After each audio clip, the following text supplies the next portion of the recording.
Well, we all know the famous words, one step for man and one giant leap for mankind. For LSU baseball, on the other hand, it was one step backward and a giant leap backward for the postseason. We're breaking down what exactly went wrong with LSU against Ole Miss this weekend on today's edition of Locked On LSU.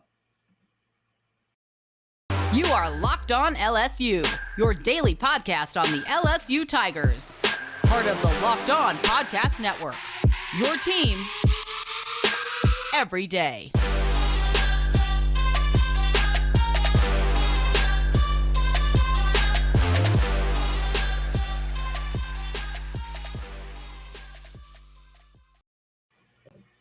Well, thank you for making Locked On LSU your first listen every day. We are free and available wherever you get your podcasts. You can listen on Spotify, Apple Podcasts, iTunes, whatever you like to listen to. You can also watch the podcast and listen as well on YouTube. So if you want to check us out on YouTube, make sure to hit the subscribe button and you'll get notified as soon as the podcast drops so you don't miss a single second of your Locked On LSU content. I'm Caroline Fenton, and I'm your host, as I am every single day. I graduated from LSU in 2019. I'm a diehard LSU fan, and I now host Sports Talk Radio in Nashville for ESPN 1025 The Game. You can follow me on Twitter at Caroline Fenton1. So this past weekend for LSU baseball was a tough one. And I feel like I can say that because I think expectations are everything in life in general, but also in sports. And your expectations need to be based upon something that's recent, something that's, based off of what you've seen your team do. And I think that's exactly what I based my expectations on this series. Was LSU swept Missouri, and then they won the Georgia series. They won the Alabama series. LSU, I felt like, in my opinion, was getting hot at the exact right time. Yeah, they still had their issues. Yeah, the bullpen was still a little bit questionable. Yes, they were still making some defensive mistakes. But overall, they were winning games and they were beating really good teams. They were setting themselves up in such an opportune spot, not just in the SEC West, but in the SEC as a whole. And going into the postseason, we're only a couple weeks away from the SEC tournament. I thought LSU was setting themselves up perfectly and at the right time, too. So I thought going into this series against Ole Miss, I thought they really only needed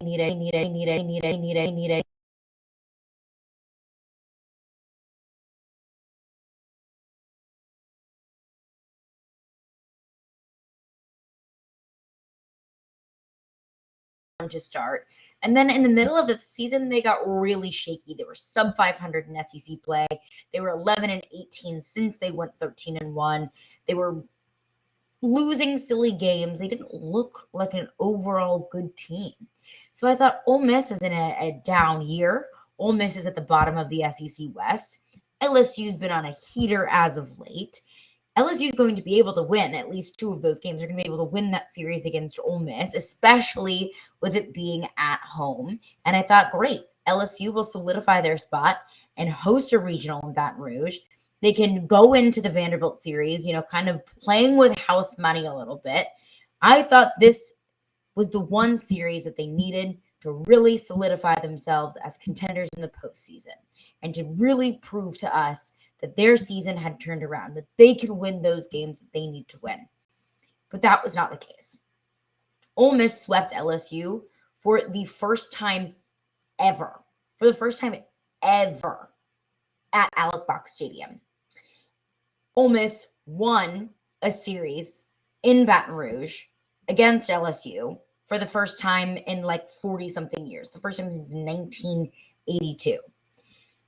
On Friday night, and I know that the game on Friday night resumed Saturday morning. I'm just going to call it the Friday night game because that's really what it was. Mikhail Hilliard on the plate on Friday night lost that game 5-3. It was his first loss since 2019. He gave up 4 runs in just 3 innings.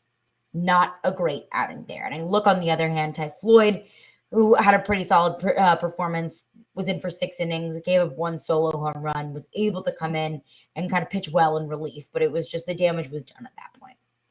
Saturday, second game that they finished on Saturday, just got completely blown out on Saturday, 11-1. Ole Miss pitcher Dylan DeLucia. I mean, I knew that he would be kind of a force to be reckoned with, but he played his butt off on Saturday. He went 8 innings, Gave up a single home run to Jordan Thompson, so that's when he was pulled, but had a pretty solid performance through 8 innings. And at this point in the season, longevity is so incredibly important. And then Sunday, LSU had the opportunity to avoid the sweep. They had the tying runner on base at the end of the 9th inning, and they ended up losing that game 8-5. Ole Miss, throughout the course of the season, throughout SEC play, really hasn't looked impressive. They looked really impressive against LSU this past weekend. Their bats were electric, especially on Saturday. I mean, you look at the score, I think it speaks for itself. Ole Miss scoring 11 runs on Saturday. Their bats were just absolutely electric. I mean, LSU gave up 4 runs in a single inning on Saturday. So there was nothing that LSU could do to stop Ole Miss's bats. Ole Miss's pitching was pretty solid. The defense was pretty solid. All around, Ole Miss just looked like a really good team poised to compete in the postseason. And since SEC play has begun, I never looked at Ole Miss and thought, yep, that's a team that's going to be able to go to Hoover and make a run for it. Traditionally is a team that, is poised to make a run in the postseason, but that's not what I've seen from them this year. So I think my disappointment from this past weekend falls in the fact that I expected so much from LSU, that so much was at stake this weekend. Hosting a regional, placement in Hoover, a first round bye in the SEC tournament. All of those things were at stake, and they couldn't get it done. Not even a single game could they get it done. I mean, LSU got outscored 24-9 throughout that 3-game series. It's frustrating because I always feel like LSU baseball takes 2 steps forward and 2 steps back. We see it in individual gameplay where they can just be electric on offense. Their bats are moving, and then they give up as many runs as they scored on defense. 2 steps forward, 2 steps back. I felt like that throughout this entire season, honestly, too. And especially in the past few weeks. They got swept by Arkansas. They turned around. They swept Missouri. They won the series against Georgia. They won the series against Alabama. They were taking those steps forward that they needed to take at the correct time in the season, best time in the season leading up to the postseason. And then they get swept by Ole Miss, and they take those 2 steps back. That's kind of how I felt like this team has been all season long. They've just been treading water. As soon as they get traction, they fall right back into their ways. But what exactly went wrong? Why do we have these high expectations for LSU? At least I had high expectations for LSU going into this series. What exactly went wrong for LSU against Ole Miss? Again, Ole Miss sweeping LSU at the box for the first time ever in the history of this matchup. And it goes back pretty dang far. And that also goes to show, pre-90s, before Skip Bertman really made LSU the juggernaut that it is in college baseball. I mean, they weren't necessarily anything to write home about from the 70s and 80s. So the fact that this is the first time ever that Ole Miss swept LSU just goes to show you how different those teams played over this past weekend. But again, coming up next, I want to get into exactly what went wrong with LSU. The biggest things, my biggest kind of red flags that popped up for the weekend. I want to get into that coming up next. But before we do that, I want to tell you about BuildBar. So I just got a box of the birthday cake puffs. And let me tell you, they are absolutely delicious. Imagine dipping your finger into a tub of that like white and super colorful sprinkled birthday cake frosting. Open your eyes and you realize that it's a really healthy treat. Actually, it's only 150 calories and 16 grams of protein. That's exactly what the birthday cake puff from Built Bar tastes like. I just got them in the mail, like I said, and I've never had anything like them before. They're all available right now, so go check them out. Can't promise that they're going to be there tomorrow, so make sure to go get them today at built.com. And if you haven't tried the puffs, I totally recommend them. I have a sweet tooth, and I want to stick to my philosophy of eating healthy, and sometimes a sweet tooth doesn't always help that. But with the puffs and with Built Bars in general, they make it so easy. I mean, it's literally a chocolate-covered marshmallow protein bar. I mean, it's a delicious marshmallow, and it's good for you, and there's really no better combination than that. So make every day your birthday with Build Birthday Cake Puffs. Build has taken the delicious experience of biting into a fresh slice of birthday cake and robed it in 100% white chocolate and added sprinkles, and they're really cute too. They've only got 150 calories, 16 grams of protein, and only 9 grams of sugar on this limited time flavor. And it's an amazing option if you're looking for a healthy way to get flavor and variety in your day. All Built Puffs are covered in 100% real chocolate. That means that with Built Bar, you can eat healthy and actually enjoy doing it. They're actually making collagen-infused protein for your body that absorbs more efficiently, provides tons of health benefits. I know that if you have issues growing your nails or your hair, collagen is a wonderful supplement to take, but don't feel like you have to invest in the supplements that you buy at a pharmacy. You can just get it through Built Bar. So go to Built.com to get birthday cake puffs now. Go to Built.com, use promo code LOCKED15 and get 15% off your order. Use promo code LOCKED15 for 15% off at Built.com.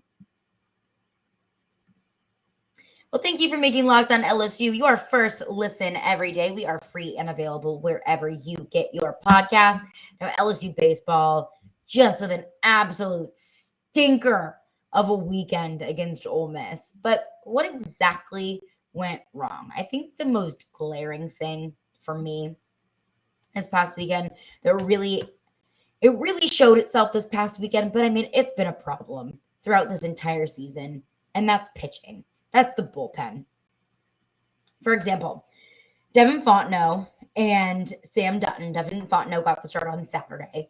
Didn't last long, lasted an inning and a third. Sam Dutton was in on Sunday.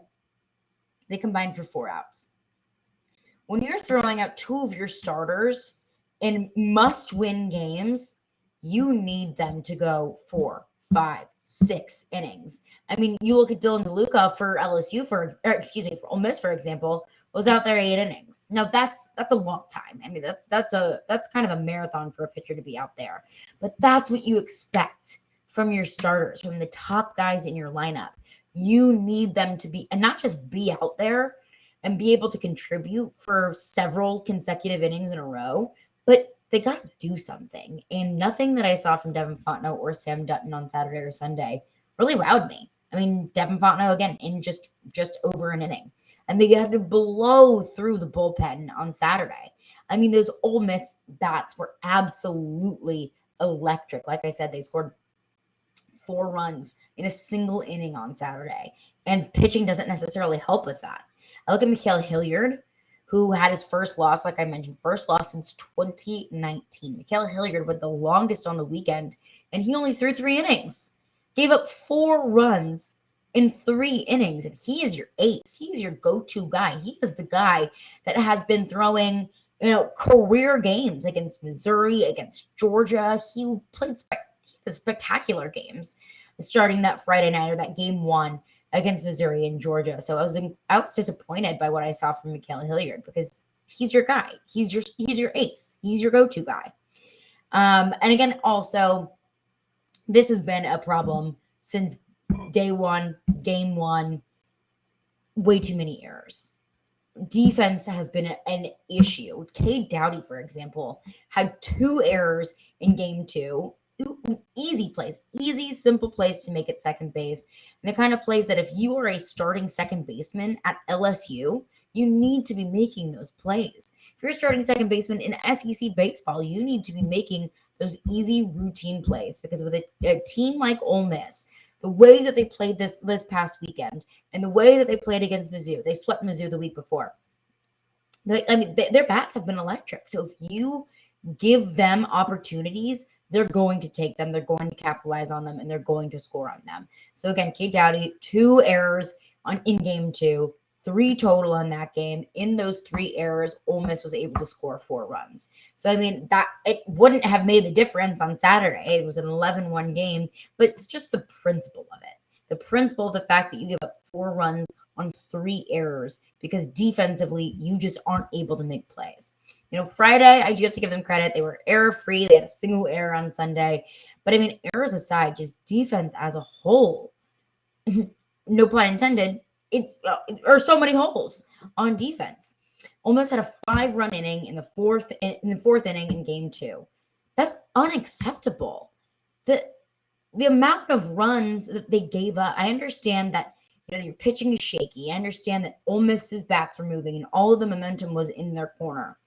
But with a team with this much talent, you have to be able to stop that momentum.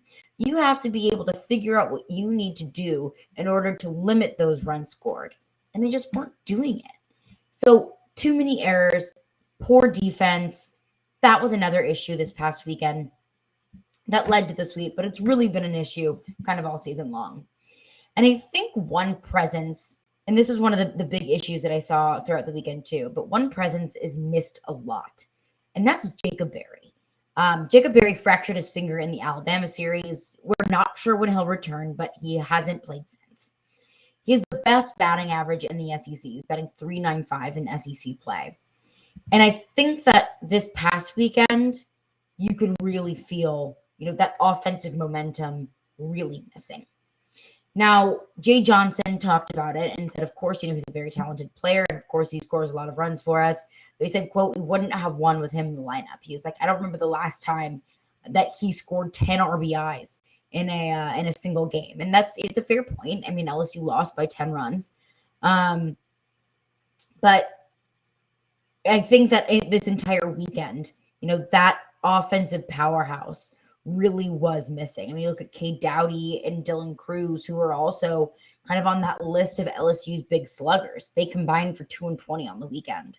So was it a momentum thing? Was it a presence thing? Or was it just bats all around were off? I don't know what it was. But, I mean, whatever you want to point the exact reasoning to of exactly why, especially on Sunday, they just could not get those bats moving. I looked at Jacob Berry. He's the only difference in this lineup than it was against Georgia and against Alabama and against Missouri, the teams that they had so much success behind. And Jacob Berry has been an absolute heater in that span. He's out with injury, and he's not the only one out with injury. That's another issue with this team, but that's going to happen as injuries happen. But I think that his presence very much so was missed. And another caveat onto Jacob Berry not being in the lineup and just the offense as a whole, just couldn't get things moving as electric as they normally can, as they just left way too many men on base. On that Sunday game, I saw so many opportunities for LSU to at least get ahead or at least to close the gap. I mean, I can't tell you how many times I looked up and bases were loaded and they left bases loaded or they left two men on base. Those things add up. And I mean, you look at Sunday, tying run was on base in the ninth inning and they couldn't get it done. So to recap, pitching is a problem, has been a problem, but they need to do some serious work in the bullpen before I think that LSU can really find continued success. Way too many errors. Again, Cade Doughty had 2 on Saturday, 3 total on that game. Almost scored 4 runs off of 3 errors. I mean, they have to clean things up defensively. That's just a non-negotiable. And also, Jacob Berry being out of the lineup, I really do think played a big role in the reason why they left too many men on base, the reason why they couldn't get those bats moving. It's Jacob Berry being out with a finger fracture. But coming up next, what is next for LSU baseball? What can we look forward to? How does this affect the postseason? And what's next for this LSU team? I want to get into that coming up next. But before we do that, I want to tell you about BetOnline, because BetOnline, our partners, they continue to be the number one source for all of your betting needs and sports information. You can find all the latest odds and news and sports developments, including this year's basketball playoffs, which if you haven't watched them over the weekend, oh my gosh, what a fun weekend in the NBA. Dallas blowing out Arizona over the weekend. Golden State beating the Grizz in 6. It's been a really exciting basketball playoff so far. So check out betonline.com to find more NBA bets as well. You can also find Major League Baseball scores. You got fights and even next season's NFL futures. BetOnline is your continued source for all of your sporting wagering information. They've got live betting, playoffs, esports, and more. Head to the website today or use your mobile device to learn more about the trends in action. BetOnline, where the game starts. LSU getting swept by Ole Miss at home for the first time in program histories, which is incredibly frustrating, understanding what LSU needed to do in order to kind of seal up the postseason. Because now LSU is pretty much eliminated from hosting a regional. I thought, at least a series win against Ole Miss and a series win against Vanderbilt, there would have been a regional in Baton Rouge. That's what they needed to get done, and they couldn't get it done. Going into this past weekend, LSU was projected to be a 4 seed in the SEC tournament. Now, it hasn't been updated what they will be, but it's no longer 4. I can imagine that it is no longer 4. LSU sitting at 4th in the West behind Arkansas at 1, A&M at 2, and Auburn at 3. So what was a pretty tight SEC West race, LSU's kind of fallen in the ranks a bit, and it doesn't help when you don't pick up a single win throughout a series. Now, did say that they were kind of out of contention for hosting a regional, which, first of all, I talk about expectations a lot. That's kind of unacceptable for me. The fact that LSU isn't able to host a regional. I understand that this is Jay Johnson's first year, but with the roster that has been put out in that field with this recruiting class, this team should be able to have enough regular season success to be able to be a focal point in the postseason. But I digress. So now it is projected by NCAA.com that they'll be in the Charlottesville regional playing Virginia, Coastal Carolina, and Campbell Camels. Virginia and Coastal Carolina are very talented teams, so it will be kind of a slugfest of a regional, but that's what's projected now. We'll continue to monitor it as we go on. But coming up next, LSU will travel to Vanderbilt this weekend and then Hoover. That's not going to be an easy weekend for LSU, especially, being punched in the mouth against Ole Miss, traveling to Vanderbilt, a team that got the series win against Arkansas, who Vandy's now currently sitting at number 11 in the collegiate baseball rankings. They won 2 out of the 3 at Arkansas. They're in the running to host a regional. They haven't solidified anything quite yet. So Vanderbilt is very much so still playing for something, as is LSU.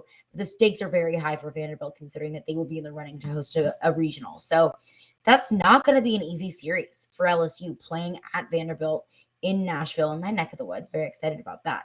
But that's not going to be an easy feat for them. So I am going to be looking to see, what kind of changes are made, if there are any changes to be made going into that Vanderbilt series.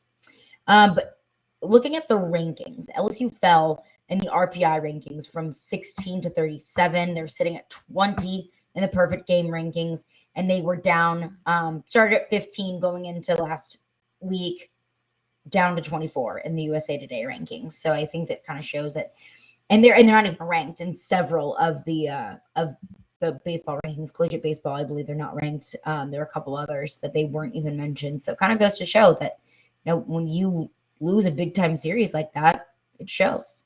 But like I said, LSU traveling to Vanderbilt this weekend. However, they've got a midweek game against Northwestern State on Tuesday. It'll be at the Box. And there have been several college baseball programs around the country who cancel kind of these last few midweek games. And it's for a few reasons. Don't want to strain your team. You're not really playing for much more if your spot in the postseason is pretty solidified. And it could drop your RPI. So RPI, for those who aren't familiar, RPI is essentially the college baseball strength of schedule. And that's what the NCAA selection committee, it's one of many things that they use to figure out the postseason rankings, to figure out the regional schedules, is the RPI. I believe LSU sitting at 37 now, was 16 going into Ole Miss. So if you play, let's say, I want to say that Northwestern State is low 200s. 250, 60, 70 something. So that would drop LSU's RPI because they're playing a team with such a low RPI. A lot of teams don't want to do that so close to the postseason. But Jay Johnson was asked about it, why he wants to play these midweek games that may end up ultimately hurting LSU in the long run. And he says he doesn't care about the damage that it could do to their RPI. He doesn't necessarily care about that statistic of it, but more so of creating a competitive team, creating a championship culture. And he says, I'm a first-year coach. This is a quote from Jay Johnson today saying, I'm a first-year coach trying to develop a program of competitiveness and trying to develop players in the process. Championships are about attitude and culture, and I feel like I'd be sending the wrong message to our team, and I'm not going to do that. Honestly, I respect it. I respect the decision. If they were in such a great spot that they didn't need to play that game, would they have played it? I'm not sure. But I think that they need something, some sort of midweek momentum to kind of turn around that past weekend at Ole Miss, move forward to Vanderbilt, get done when they need to get done, and then head on to Hoover. That is going to do it from me today. Thank you for making Locked On LSU your first listen every day, to make your second listen Locked On SEC. Get all of your daily SEC news in less than 30 minutes with SEC expert Chris Gordy. It is free and available wherever you get your podcasts.